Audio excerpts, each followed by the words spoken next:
Nouveau numéro de Ça vaut le coup sur Boursorama, l'émission qui donne du sens à votre épargne. Aujourd'hui, on se demande si et comment les critères ESG peuvent identifier les risques géopolitiques.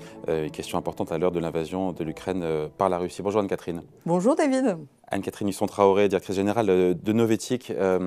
On est en pile poil dans l'actualité, évidemment. On a 3 agences de notation les plus importantes qui ont fait passer la Russie dans les pays considérés comme étant insolvables. Donc la Russie est probablement dans les prochains jours en quasi défaut de paiement.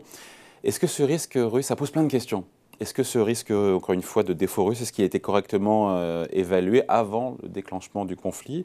Pourquoi des fonds durables sont exposés à la Russie? Voilà, il y a plein de questions. Oui, parce que finalement, et ça commence à sortir, mais curieusement d'ailleurs dans la presse anglo-saxonne, très peu en France, mais concrètement, si on applique l'analyse sur des critères environnementaux, sociaux et de gouvernance ESG, est-ce que la Russie, en tant que pays, est-ce que les actifs russes sont éligibles? Puisque finalement, quand on regarde d'un point de vue environnemental, c'est quand même un pays qui vit des énergies fossiles et des minerais. Donc dans les deux cas, problématique climatique. Sur le plan de la gouvernance, c'est sans doute le pire et depuis longtemps. C'est pas depuis la guerre en Ukraine. C'est-à-dire qu'on sait très bien, depuis en gros Yeltsin et les oligarques, que quand on investit en Russie, on ne sait pas très bien où on investit, on ne sait pas très bien quelles sont les règles du jeu, et surtout, on navigue en eau trouble forcément, au sens où les montages financiers. Alors, un exemple, parmi d'autres, le Crédit Suisse, par exemple, est très embêté avec ses prêts titrisés sur les yachts. Et pourquoi ils ont fait des prêts titrisés sur les énormes yachts que s'achetaient les oligarques? Pour une raison assez simple, c'est que depuis 2014, ils sont sous sanctions. Et donc, effectivement, il y avait un risque de défaut des oligarques bien avant les sanctions qui sont prises maintenant. Donc, on voit effectivement depuis qu'on pourrait s'interroger sur pourquoi finalement, la Russie est compatible avec ce type d'approche.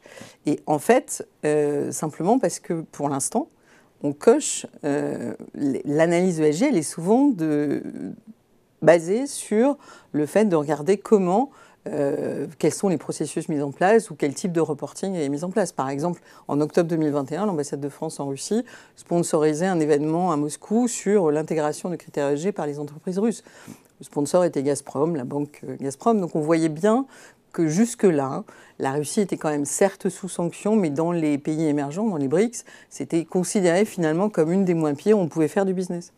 Donc un investisseur responsable, il devrait s'interroger sur le rôle qu'il joue dans cette crise, avec ce risque qu'il finance des groupes, certains groupes qui sont liés au régime russe et donc à Poutine.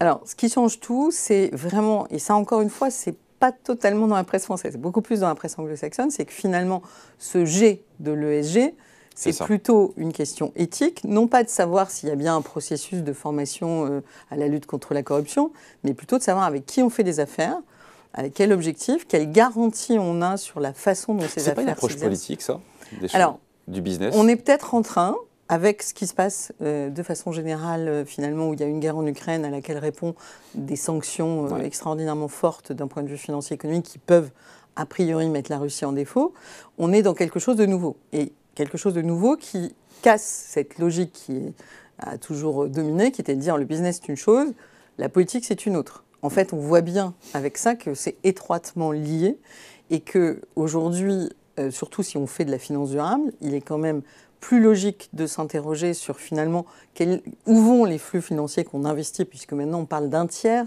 de la gestion d'actifs qui peu ou prou intègre ces critères ESG. Donc où va un tiers des actifs financiers qui prétendent et qui font une promesse à leurs clients de trier sur le volet les investissements qui sont les leurs. Donc un fonds ESG doit ou ne doit pas être investi sur la Russie? On se dit qu'il y a peut-être un avant et un après. Alors, il y a un avant et un après. Le problème, enfin, c'est pas un problème d'ailleurs. Aujourd'hui, on est dans un cas de figure où l'analyse financière rejoint totalement l'analyse dite extra-financière, puisque la Russie est un risque financier majeur de défaut ou de dévalorisation. La filiale de la Société Générale, la filiale russe, valait plus de 2 milliards d'euros fin 2021. La Société Générale elle-même a annoncé qu'elle était prête à la valoriser à 0 dans ses comptes. Donc on est sur des changements qui sont tellement rapides que ça pourrait vraiment être un déclencheur du fait que l'analyse ESG soit utilisée comme une analyse de risque avant qu'il soit trop tard. Et donc là, sur les risques de gouvernance, sur les risques environnementaux, on était quand même à l'échelle, on était dans le rouge à peu près partout. Mais c'est vrai qu'en 2019, par exemple, le projet de Orpea de se développer en Russie avait trouvé des financeurs. Parce qu'Orpea était bien noté sur le plan ESG, elle avait des process mis en place. Et là, c'est strike, là, pour le coup. Là, c'est strike, oui. Là, effectivement, alors, comme par hasard, il se trouve que le projet a été freiné par le Covid. Et donc, ça a permis à ces financeurs de sortir rapidement quand Orpea a éclaté. Et évidemment, d'être content de ne pas y être allé quand la guerre a éclaté. Après, il y a le sujet qui est donc sortir ou pas des actifs russes. C'est une chose. Après, désinvestir des entreprises étrangères qui font des affaires, qui sont installées en Russie, c'est plus compliqué. Alors, c'est d'autant plus compliqué que en France, la gestion ISR, aux finances durables, a une aversion à l'exclusion éthique depuis le début.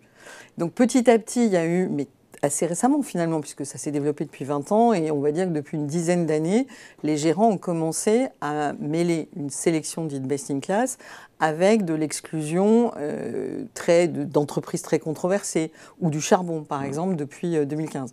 Mais ça reste récent, et ça reste une réticence très forte des gérants d'actifs, qui se traduit d'ailleurs par le fait que le label ISR, le principal label français, est le seul label de finances durables européen qui n'a aucune exclusion des énergies fossiles. On parle de la Russie, Anne-Catherine, mais on pourrait aussi, dans ces cas-là, élargir le sujet, se poser la question de ce qu'il faut faire ou pas des affaires avec d'autres régimes.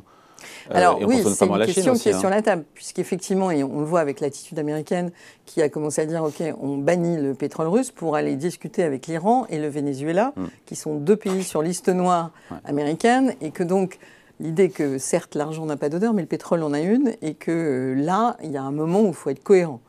Et donc la question de la cohérence est celle, en tout cas, que vont poser les épargnants qui vont mettre de l'argent dans des fonds durables. Et aujourd'hui, la question des énergies fossiles et la question d'avoir du pétrole, par exemple, ou des valeurs pétrolières dans un fonds qui se réclame de l'ISR est déjà problématique. Mais avec la guerre en Ukraine, notre dépendance manifeste au gaz et au pétrole de Poutine, et le fait qu'on puisse faire une promesse durable à des épargnants, mais qu'on leur propose ce genre d'actifs, et sous prétexte que, par exemple, le pétrole est assez élevé, ça, c'est des choses qui vont être de plus en plus difficiles à vendre et de plus en plus difficiles à soutenir.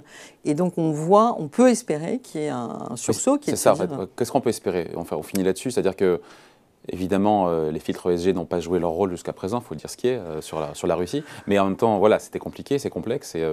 Mais est-ce qu'il y a un avant, un après? C'est en train de bouger, oui, parce qu'effectivement, déjà avant, mais encore plus maintenant, l'idée, c'est de vraiment avoir ce qu'on appelle plutôt une analyse d'impact, c'est-à-dire de savoir, par exemple, quand on analyse sur des critères ESG une entreprise, c'est où est-ce qu'elle opère, avec qui, quel type de régime elle finance, quel type de produit elle a, quel type d'impact environnemental ou social elle a, et est-ce que sa stratégie vise à maximiser ses impacts positifs et minimiser ses impacts négatifs. Et ça, c'est beaucoup plus compliqué, évidemment. Hein, que de... Donc ce pilier G va prendre de l'importance sur les risques géopolitiques. Bien sûr, et puis on commence à avoir certains investisseurs responsables qui disent oui, on a sorti la Russie, et puis soyons cohérents, il faudrait peut-être sortir la Chine aussi. Puisqu'il y a le génocide. Enfin, les montants, les tailles ne sont pas les mêmes.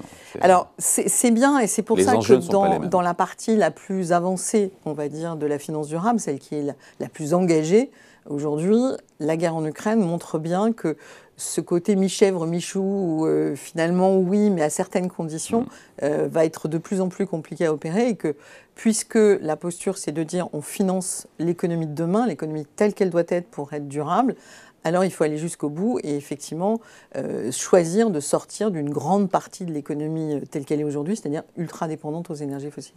Allez, merci beaucoup. Explication signée Anne-Catherine Husson-Traoré, directrice générale de Novetic. Merci beaucoup. Merci David.